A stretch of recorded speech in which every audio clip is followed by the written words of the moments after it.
एक छोटा सा उपाय अवश्य करिएगा। मान लो कि आपको लग रहा है कि आपके घर में पितृदोष है, आपको ऐसा महसूस होता है,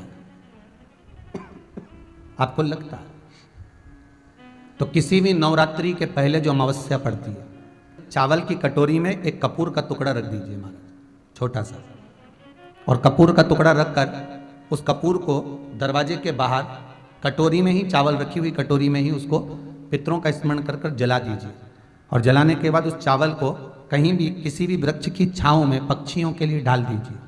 शिव महापुराण की कथा कहती है, अगर मान लो पितर आपको कष्ट दे रहे हैं, पितर आपको तकलीफ दे रहे हैं, कोई काम नहीं होने दे रहे हैं, या कहीं आपको ऐसा लगता है कि पितरों का दोष है, तो वो पितृ दोष देवी, अब ये जो आप करेंगे ये कब कर रहे हैं? अमावस्या के दिन आप उसको रख रहे हैं। अमावस्या के दिन उसको रखकर रात भर आपने रखा कपूर के साथ में, सुबह एकम पड़ गई, नवरात्रि लग गई, उसी दिन उसको जलाकर आपने पटक दिया।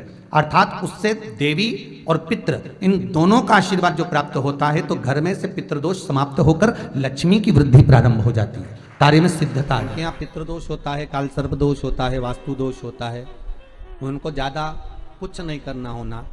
महाराज एक बेल का फल लीजिए। क्या लेना है? बेल का फल, बेलपत्री का जो फल होता है उसको ले लो, उसके अंदर का जो गुर्दा होता है, अंदर का जो भाग होता है, उसको निकाल लीजिए, और उस बेल के फल में आटा सेक कर उसमें शक्कर मिलाकर उसको उसके अंदर भर लीजिए। अमावस्या के दिन सुबह 10 बजे से पहले उस बेल फल में, जिसमें तुमने पंजेरी भरी है, आटा सेक कर भरा है शक्कर के साथ में, उसको अपने घर में घुमाने के बाद में जिसको काल सर्प दोष बताया है, पितृदोष बताया है, या वास्तु दोष का स्मरण बताया है, घर में सब दूर घुमाकर अपने परिवार का हाथ का स्पर्श कराकर पीपल के पेड़ के नीचे खड्डा खोदकर उस बेलपत्र के उस फल को दाब दीजिए। महाराज केवल एक अमावस्या करना रहता है, पितरों के दोष से मुक्ति मिलती है और हमारे घर के कार्य सफल होना प्रारंभ हो जाते हैं। कार्य की सफलता होती है, कार्य में सफलता प्राप्त होने लगती है। हम तो कई बार कहते हैं महाराज जी, अगर ऐसा लगे किसी औषधि को आप ले रहे हैं, मालूम पड़े कि औषधि आपको लग नहीं रही है, शिव महापुराण की कथा करेंगे, मान लो औषधि आपको नहीं लग रही, आपने औषधि बहुत दिनों से ले रहे हो, कोई दवाई, मान लो आप किसी भी दवाई को ग्रहण कर रहे हैं और वो औषधि लगी नहीं रही है, वो शरीर को लगी नहीं पा रही और आप ठीक ही नहीं हो पा रहे, 15 दिन हो गए, 8 दिन हो गए, बताओ, उतना की उतना ही कैटरीना है, उतना ही उतना अपना भरा हुआ, वही की वही लीवर, वही की वही किडनी, वही की वही स्मरण, सभी कुछ वही वही है, उतना की उतना ही। बीपी भी ऊंचा नीचा चल रहा है पर लेवल में नहीं आ रहा, शुगर भी लेवल में नहीं आ रही, तो प्रयास करा करो महाराज, बेलपत्री के फल का जो गुर्दा है, अंदर का जो भाग है फल का, उसको पानी में गला लीजिए, और प्रदोष कम से कम प्रदोष नहीं हो और बीमारी जरा दवाई लगी नहीं रही हो तो बिना प्रदोष के भी कर सकते हो, उसको पानी में गलाइए, आधा घंटा पानी में, जैसे आपको सुबह मंदिर जाना है 10 बजे, तो सुबह स्नान कर कर कम से कम 6:30-7 बजे उसको पानी में गला दीजिए, और उस बेले के फल का गुर्दा सा गला हुआ पानी शिव जी को ले जाकर समर्पित कर दीजिए। महाराज उस पानी में से थोड़ा सा 1 चम्मच पानी शिव जी पे चढ़ा हुआ लेकर आ जाइए। उस पानी को जो बीमार व्यक्ति है उसको औषधि देने से पहले मात्र आधी चम्मच से भी आधा चम्मच उसको दे दीजिए। भगवान शंकर का श्री शिवाय नमस्तुभ्यम का जाप कर कर उस पानी को देने के बाद अगर आप औषधि देंगे तो ये पक्का है कि औषधि अपना कार्य करना प्रारंभ कर देगी और वो स्वस्थ होना प्रारंभ होगा, वो स्वस्थ हो। औषधि शंकर के पास में शनि आकर, शनि ने आकर कहा, भोलेनाथ कृपा करिए बाबा, मैं बड़ा कष्ट में हूं, मैं करूं क्या? बाबा भोलेनाथ ने कहा, जा गंगा जी के तट पर काशी में जाकर एक शिवलिंग की स्थापना कर, उसकी आराधना कर और तेरा शरीर ठीक हो जाएगा, कष्ट नहीं भोगेगा। शनि महाराज ने काशी में जाकर शिव जी की स्थापना करी। आज भी नियम है, जिसको शनि लग जाता है एक काजल की डिब्बी ले लो और काजल की डिब्बी को 21 बार उतार कर उसको एकांत में जाकर, जंगल आदि में एकांत में किसी पेड़ के नीचे इतना सा खड्डा खोद कर उसमें काजल की डिब्बी को डाल दो और मिट्टी से पूर दो, उस व्यक्ति का शनि समाप्त हो जाता है। काशी विश्वनाथ का नाम लेकर काजल की डिब्बी को 21 बार उतार कर अगर काशी विश्वनाथ का नाम लेकर शनि वाले व्यक्ति को अगर पेड़ के नीचे दबा दे, शनि समाप्त, शनि उसको परेशान नहीं कर सकता। काशी कितनी मूलता, शिव साधारण नहीं है। बैसाख के महीने में एक पकवान बनता है शंकर जी का। शिव जी के हाथ में त्रिशूल है, शिव जी के 3 नेत्र हैं, बेलपत्री में भी 3, बोलते जाओ, पत्ती है। बैसाख के महीने में जो शंकर भगवान को प्रसाद का भोग लगता है उसमें भी 3 ही चीज मिलती है। सत्तू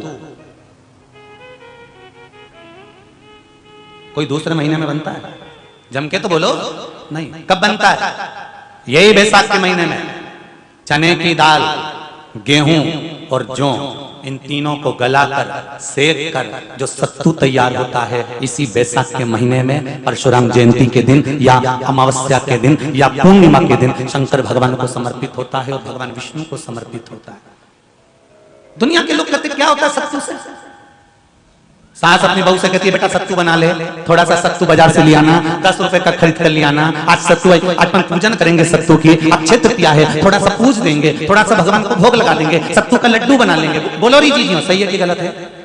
बाजार में भी सत्तू मिलता है तो बच्चे कहते हैं, बहुएं कहती हैं कौन खाएगा, काय को ला रहे हो, सत्तू का क्या काम है? और शिव महापुराण की कथा कहती है, स्कंद पुराण की कथा कहती है, जिस समय पर बैसाख के महीने की सुंदर अमावस्या का दिन था, उस दिन माता पार्वती शंकर भगवान के लिए जब पकवान बनाने के लिए बैठी, कुछ नहीं मिला, तब माता पार्वती ने 3 अनाज को लिया, एक चना, दूसरा गेहूं और तीसरा जो, इन तीनों को भींग रहे थे उसको लेकर आए गंगा जी में से, उसको सेक कर माता ने अंगीठी पर और उसका जो सत्तू बनाकर शिव को दिया। शंकर भगवान ने कह दिया, सुन पार्वती, ये सत्तू नहीं, ये मेरी औषधि है।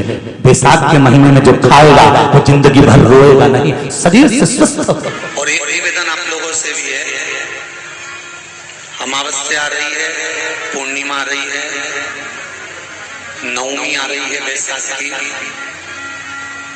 तीज आ रही है, अक्षय तृतीया, सत्तू का प्रयोग अवश्य करना, करोगे ना? उसका दान अवश्य करना। कोई आए उसको थोड़ा सा सत्तू अवश्य खिलाना। 3 चीजें होती हैं सत्तू में, गेहूं, चने की दाल, जौ, इनको गलाया जाता है।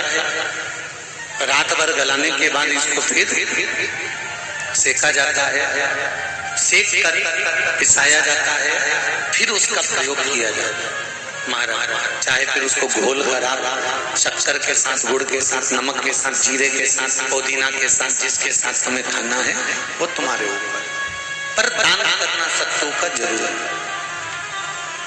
एक चुटकी मात्र भी अगर सत्तू आपने दान किया है बैसाख महीने में, उसका फल जरूर मिलेगा, जरूर। हमने भी विचार करा है, जितने लोग ऑनलाइन दान कर रहे हैं, दान सहयोग राशि अकाउंट में डाल रहे हैं या सहयोग दे रहे हैं, तो अमावस्या, नवमी और पूर्णिमा को भी कुबेरेश्वर धाम में जितने भी भगत आते हैं उनको सत्तू का ही प्रसाद वितरण किया जाएगा। जो लोग दान दे रहे हैं उनके सहयोग से ही ये क्रम किया जाए। प्रयास